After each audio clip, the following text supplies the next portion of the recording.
You are listening to Keith Price's Curtain Call. Matchmaker, plan me no plans. I'm in no rush. Maybe I've learned playing with matches. A girl can get burned. So bring me no ring, groom me no groom, find me no find, catch me no catch, unless he's a matchless man.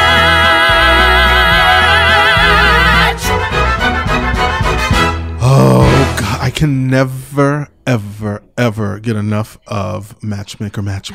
I can't. Thank you. I feel the same way.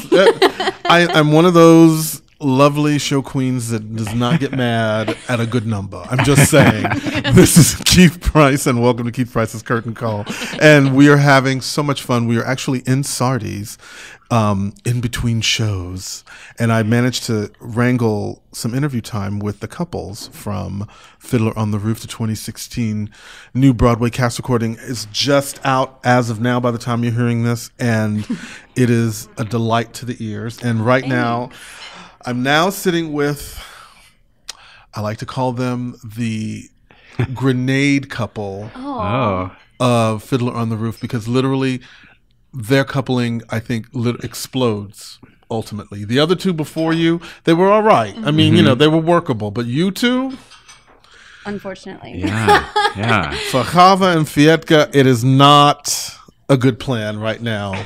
Well, for us it is. Well, yeah. For my father, it's not. It's not a good for thing. Us, we're Right. like, we're going to live happily. Hey, come on. Great. So what, you don't speak to your grandkids? You're probably right. They'll know you were great somehow, some way. Oh my God! So you guys are in this wonderful revival. You are having what looks like the time of your lives. Absolutely. There are, with your character, Melanie, Kava has a very, very difficult decision to make in terms of breaking from complete tradition by leaving the faith and taking up with a partner who is not of the same faith. Now, normally I don't like to relate a lot of my personal story to what I see on the stage because it has nothing to do with it. But I myself am in that same situation in that my partner is Jewish and I'm not. And I'm not really looking to convert anytime soon, just because, you know, the holidays without the bread, I'm still trying to process that. You know what I mean? It's like, I'm not really sure if I'm down with that. You know, like, so you're like purposely not eating bread? I don't like, why? Bread is so good. I'm so confused. So I'm learning to enjoy a matzah from time to time. Yeah. And but it is an interesting conversation, because we are two different types, and it's sort of like, so for you to present that every night for yourselves, do you see the gravity in what you guys are doing in this role? Because it's sort of like, as people have been saying, that this show has so many levels of relatability, and even if you are someone who is not Jewish, you are someone who has a certain level of faith. There's all kinds of inter-religion type of marriages that seem to work very well, but this is at a time when that wasn't possible. Yeah.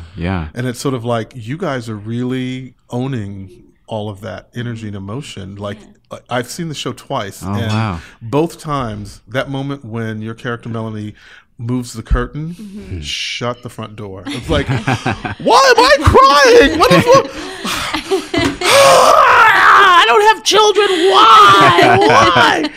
And you guys, though, you're really just, it's that level of emotion. It's, you know, Nick Rehberger. Is it Rehberger? Rehberger. I'm sorry. And Melanie Moore are currently playing, like I said, the grenade couple in Fiddler on the Roof in this revival, where your relationship tears it apart. What are you guys bringing into those moments? Because y'all are young enough to have seemed to have at least had one broken heart amongst you. Right? I was like, at least one somewhere. Yeah, definitely. that's part of it. But also, I think what you said earlier about not wanting to relate your own life, I think that's what's so cool about getting to do the story, is it is, like you said, so relatable. And that even if it's not the exact same situation, there's so much that you can relate to in this story, you know, whether it's with a partner or with a father or mother or any of those different situations, and what you bring from your childhood and your experiences, it's so relatable. And so there's a lot to mine there with the story, especially for the two of us.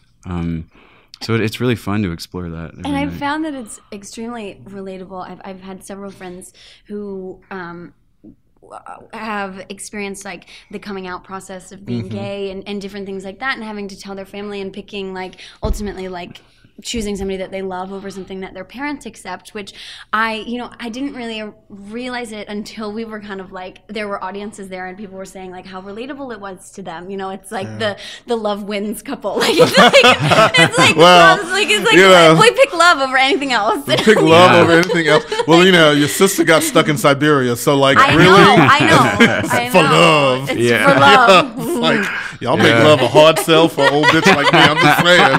Woo, Lord, that's Melanie Moore and Nick Rehberger here with me on Keith Price's Curtain Call, and we're talking about the wonderful show Fiddler on the Roof and how you guys are bringing. It's interesting, the three sisters and their couplings like really bring up a great conversation about what it must be like just to date in general. Like how easy do you think it would have been if they'd have just picked your husband for you?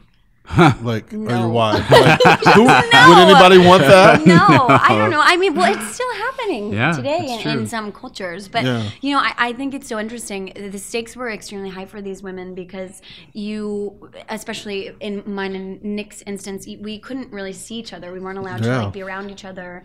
And in order for me to even get married to him in our show, I would have had to have converted to Catholicism and then his religion. I couldn't, you know, I had to completely denounce my faith. And so the stakes were extremely high in terms of like, if we even wanted to like kiss each other, we had to get married. Like it was like, there was no option. It's like, we couldn't test the waters by like, you know, kissing somebody or like maybe like sleeping with them or something. It was like, if you want to kiss them on the cheek, you are married. Like, it's like, ooh, Lord. Honey, it's a good thing they didn't use that for my dating period. Child.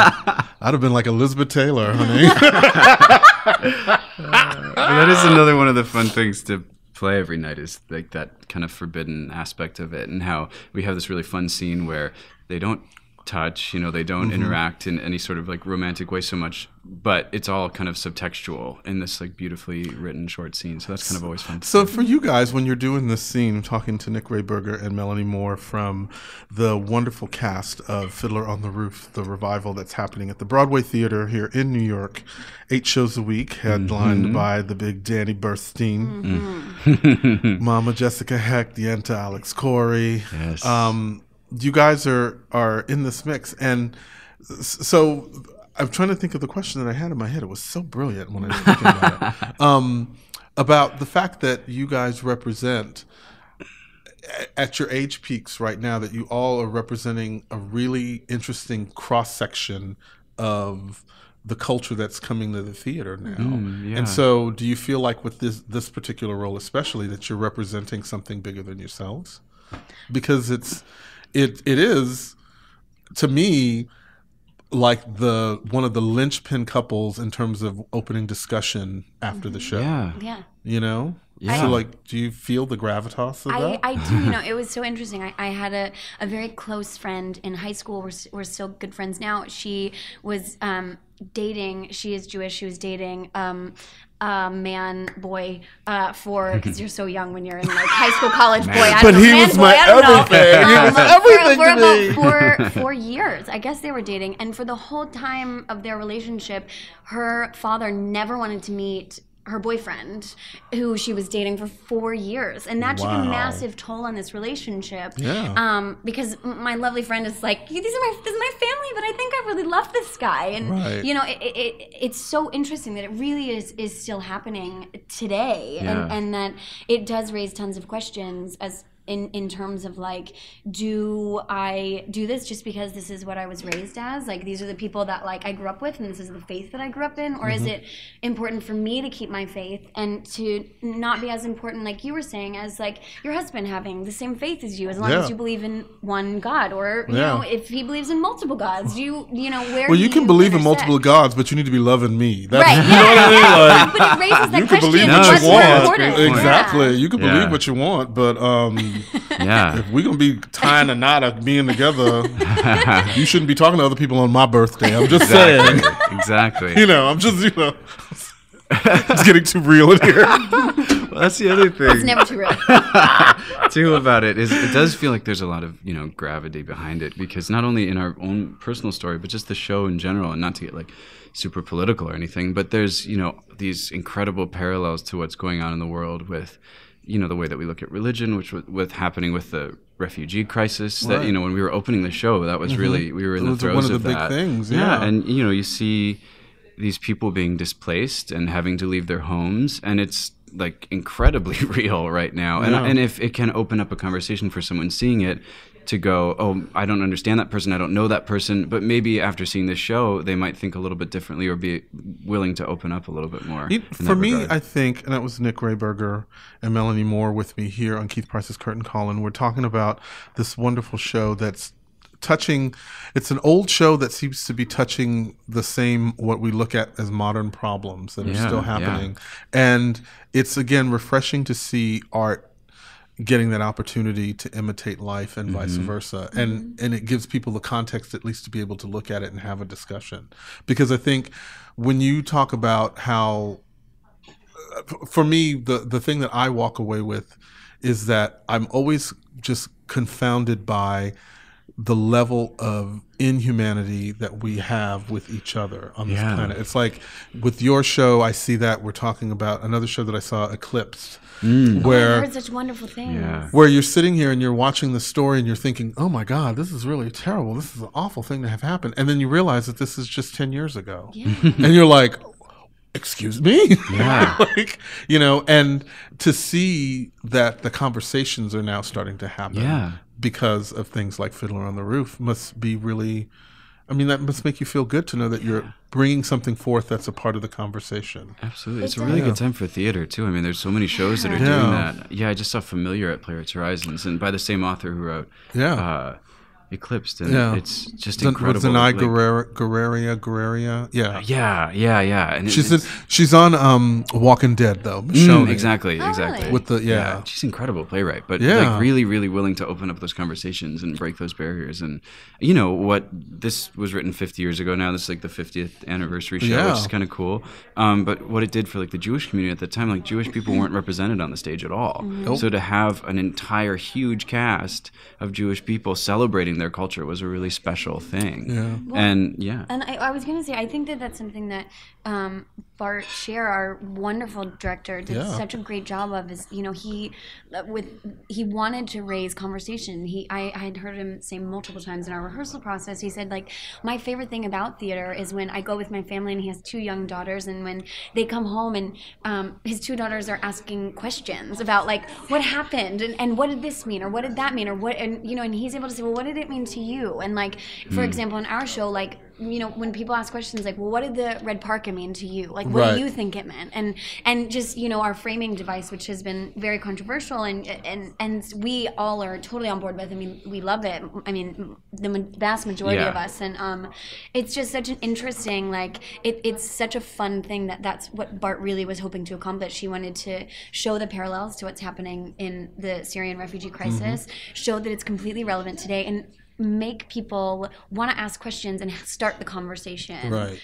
and have the conversation go home with you instead of just being like, oh wow, that was a great piece of theater and I felt something and now we're gonna go home and we're gonna live everyday life again.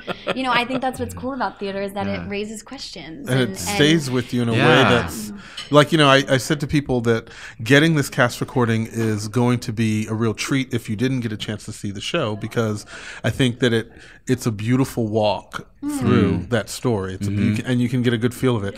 But it's really, really even more beautiful if you've had a chance to see the show. Because for me now, having seen the show twice, and this being the first time I'd ever seen it, it really resonates in such a place that I didn't think it would resonate in me beforehand. I think maybe it's because I'm also older than I was when I first moved here, some 5 years ago, 20. But compared to what my experiences in life have been over the last 20 years, to finally catch up to see this show at my time in my life where I'm transitioning, like doing what I'm doing now. It was very powerful. Yeah. So thank you guys for lending your time and talent to that, because that means a lot. I mean, y'all are working, because that's what this is about. They're trying to get paid, okay? Because New York is not cheap. Yeah, however, that's true. But it is one of the best parts about it to hear someone say, like you say that, and hear people outside the stage door talking, or any of the reactions that we're having. It's just a really special part of it. Oh, yeah, like the other day when Nick and I, if you haven't seen the show, this is a little bit of like a, it's a show that you can like literally read all about on Wikipedia. Yeah. We come in at the very end after, he says he never wants to speak to me again. He never wants to see me again. Basically cuts us off, and we walk through the house to get into that last scene, which is so moving. And I was like, it was like a Sunday or like a Saturday night, and it's like as you take the emotional journey 8 times a week. Sometimes some nights you're like, I don't know if I can go here. Like I don't know if I can go. But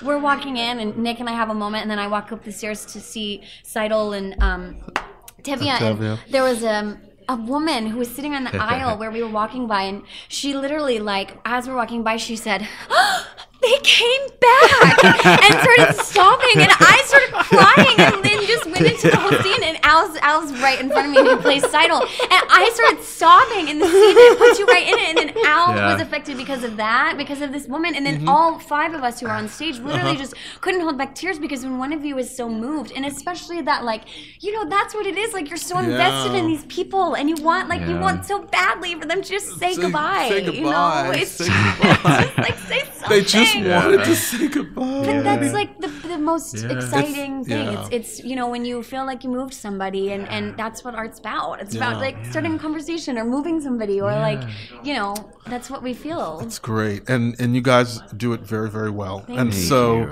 Again, you have to see Miss Melanie Moore. Now, it was funny. I didn't want to bring it up because I know that you have certainly moved on since those days of Finding Neverland. Since those days, because I saw Finding Neverland in Boston, and I saw it here on Broadway. That we're seeing you more as a singer and an actor than we do as a dancer. Yeah. But that's also one of your passions. Yeah, it is. It's like, are you looking forward to? Because this is something I forgot to always ask you guys. Because you are working now and you're settled in this role to some degree. Now it gives you an opportunity to look beyond and look outside. Are you going to be doing any more dancing, Melanie? I am going to be doing some more dancing. I have a lovely friend who's doing a show here in New York, and it's going to be like 3 or 4 Mondays, and it has some really wonderfully talented artists who live here. So that's kind of coming up sort of soon, like in the next couple of months, which is great. I'm very excited. All right. It's just dance acting has nothing to do with my voice at all, so I'll be like prepped and ready to go for the show to sing at night, to sing Matchmaker just for you. Because don't have me in there and y'all won't give me the tears, girl. I won't be there. I'll hit it, But yeah, I miss it a lot. It's great. I have had a lot of people come to the show, and I've been very lucky to have like such a large fan base from Neverland and from So You Think You Can Dance, and I'm so lucky that they come to the show and they say like, we didn't know you could sing. I didn't know you could act like this, So I just felt really lucky, and the most like, I get to share the stage with Nick every day. I get to share the stage with my all the other people you've gotten to interview, and Danny and Jessica. It's literally like a masterclass every single time. Every night, so I just feel so lucky. I'm learning so much, and it's definitely like an acting bug that I feel like I've gotten. I would love to do more dancing, but it's always like a way to dance in the day and feel the feelings that I'm feeling from something else, and then bring it into the show. And how do I put that in just my speaking voice? Like, how do I feel something different or the same doing something else? So, well, I mean, it's about using your whole body as the vessel for all of that. That's fantastic. And how about you, Nick? Well, I mean, that was really very exciting for me too, because I had only ever seen Melanie dance, and so I mean, I was excited to work with her coming in. But then when I found out like she's like the best actor I've ever worked with, and also like an amazing singer, he has to say that 'cause he's no, stage married to seriously, I was like, I was so excited about it. He's my stage husband. He has to I go. love it. So the question is how are your partners handling your stage marriage? Are they like willing to deal with this? Just fine. Because you know, I come from like more of an acting, a little bit of singing world, and I'm, you know, as Melanie will tell you, like a horrible dancer.